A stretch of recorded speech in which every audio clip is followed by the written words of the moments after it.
नमस्कार दोस्तों। तो चलिए आज हम करेंगे आधुनिक हिंदी कविता BA second year, code Hind 202 HPU का। तो सबसे पहले हम करेंगे फर्स्ट चैप्टर फुल कंप्लीट इस वीडियो में आपको करवाने जा रहा हूँ। वीडियो को लास्ट तक ज़रूर देखना। भारतेंदु हरिश्चंद्र फर्स्ट चैप्टर का नाम है दोस्तों, भारतेंदु हरिश्चंद्र। नमस्कार दोस्तों। तो चलिए आज हम करेंगे आधुनिक हिंदी कविता भारतेंदु हरिश्चंद्र जी के काव्य परिचय और काव्य सौष्ठव पर। तो सन 1857 में भड़की क्रांति की आग को अंग्रेजों ने निर्ममतापूर्वक कुचल दिया। 1885 तक किसी प्रकार की राजनीतिक गतिविधियां दिखाई नहीं पड़ती, परंतु 1885 में कांग्रेस की स्थापना के साथ ही राजनीतिक क्षेत्र में हलचल होने लगी। धार्मिक सांस्कृतिक क्षेत्र में हिंदी प्रदेश में दयानंद का सुधारवादी आर्य समाजी आंदोलन चला।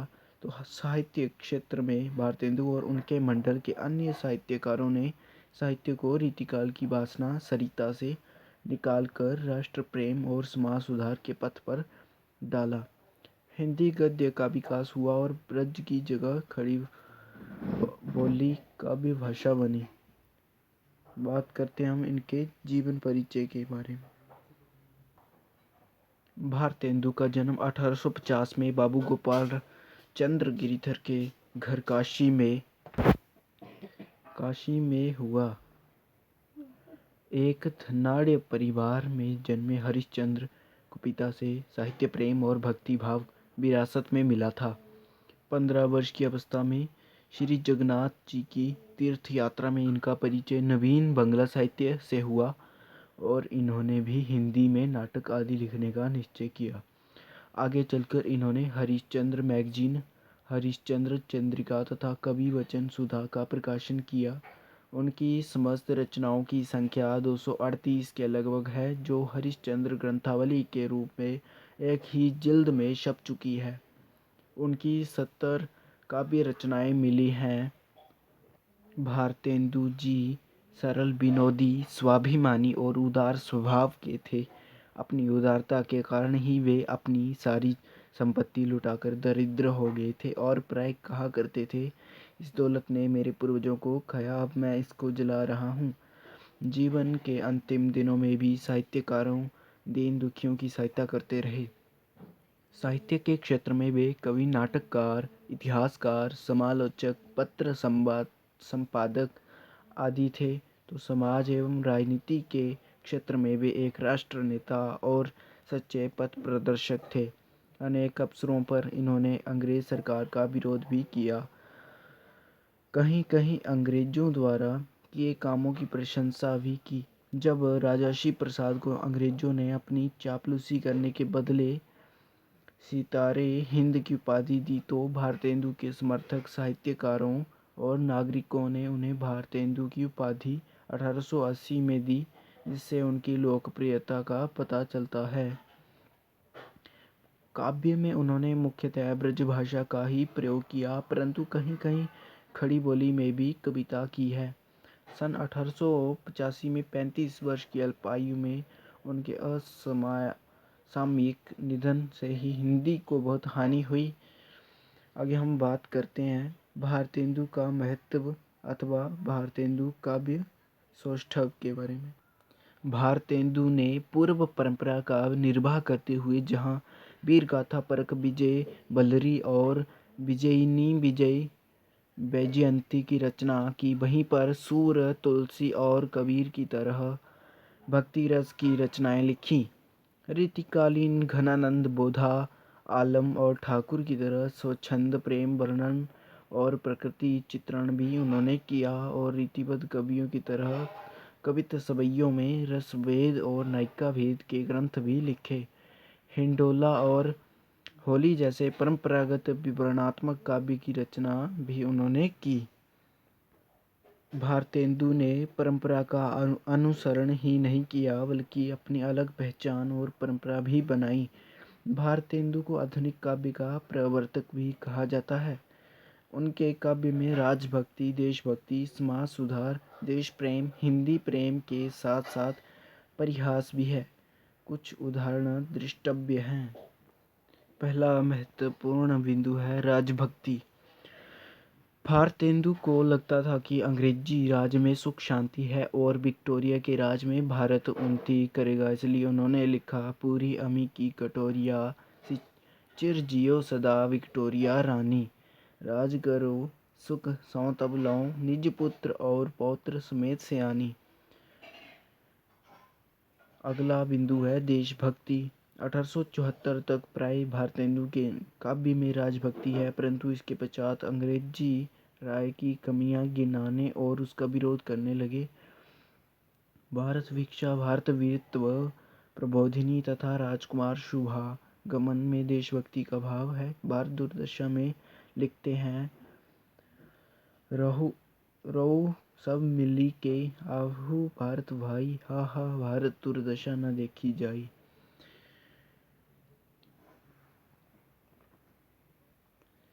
वर्षा विनोद और अंधेर नगरी में भी वर्तमान दुर्दशा पर क्षोभ व्यक्त किया है। भारत की दुर्दशा मिटाने के लिए बार बार ईश्वर से प्रार्थना भी उन्होंने की है। तीसरा महत्वपूर्ण बिंदु है समाज सुधार। भारतेंदु जी ना तो पूरी तरह रूढ़िवादी थे और ना ही परंपरावादी। वे आवश्यकता अनुसार सुधार के पक्षधर थे। वे जाति पाति को समाज का कलंक मानते थे। समुद्र पार यात्रा के समर्थक थे। उनके तीखे व्यंग्य समाज सुधार में सहायक हुए। तो इन सब की चर्चा न करते हुए हम चलते हैं अगले बिंदु की ओर। चौथा महत्वपूर्ण बिंदु है भाषा प्रेम। अपनी भाषा से प्यार भारतेंदु युग की प्रमुख प्रवृत्ति थी। भारतेंदु ने लिखा, निज भाषा उन्नति अहि सब उन्नति को मूल, बिन निज भाषा ज्ञान के मिटत न ही ये को शूल। हिंदी वर्धनी सभा में 1877 में व्याख्यान देते हुए उन्होंने कहा, प्रचलित करहु जहान में निज भाषा करी जल, राजगाज दरबार में फैल बहु यह रतन। अगला महत्वपूर्ण बिंदु है परिहास काव्य। भारतेंदु से पूर्व रीतिकालीन काव्य में हास्य रस के उदाहरणों से भी भोंडे हास्य के दर्शन होते हैं। स्वदेश हास्य का प्रारंभ भारतेंदु ने किया। उर्दू का स्यापा बंदर सभा एवं होली बंदर सभा, समधीन मधुमास, रामलीला के अंतर्गत गारी, नए जमाने की मुकरी आदि परिहास प्रधान रचनाएं हैं। उर्दू का स्यापा में लिखा है उर्दू हाय हाय, कहाँ सिधारी हाय मेरी प्यारी हाय हाय। आगे हम बात करते हैं लोकगीत के बारे में। साहित्य को जनता से जोड़ने के लिए लोकगीत शैली में भी भारतेंदु ने अनेक रचनाएं की। कजली, होली, बारहमासा, लावणी, गाली, सेहरा, चैता के अलावा ठुमरी, पूर्वी, झंझोटी, दादरा आदि लोकगीतों में रचना की। वर्षा विनोद, होली, मधु मुकुल, फलों का गुच्छा, प्रेम तरंग तथा प्रेम प्रलाप ऐसी रचनाएं हैं। अगला बिंदु है निबंध काव्य।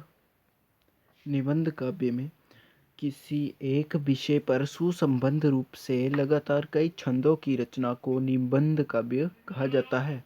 भारतेंदु ने हिंदी में इसका प्रचलन किया। राजभक्ति, देशभक्ति तथा प्रकृति संबंधी निबंध काव्य उन्होंने लिखे। हिंदी को उन्नति संबंधी 98 पद लिखे। प्रातः समीर में प्रकृति संबंधी पद हैं। भारत भिक्षा और भारत वीरत्व में देशभक्ति है। अगला भाषा शिल्प। भारतेंदु ने काव्य रचना के लिए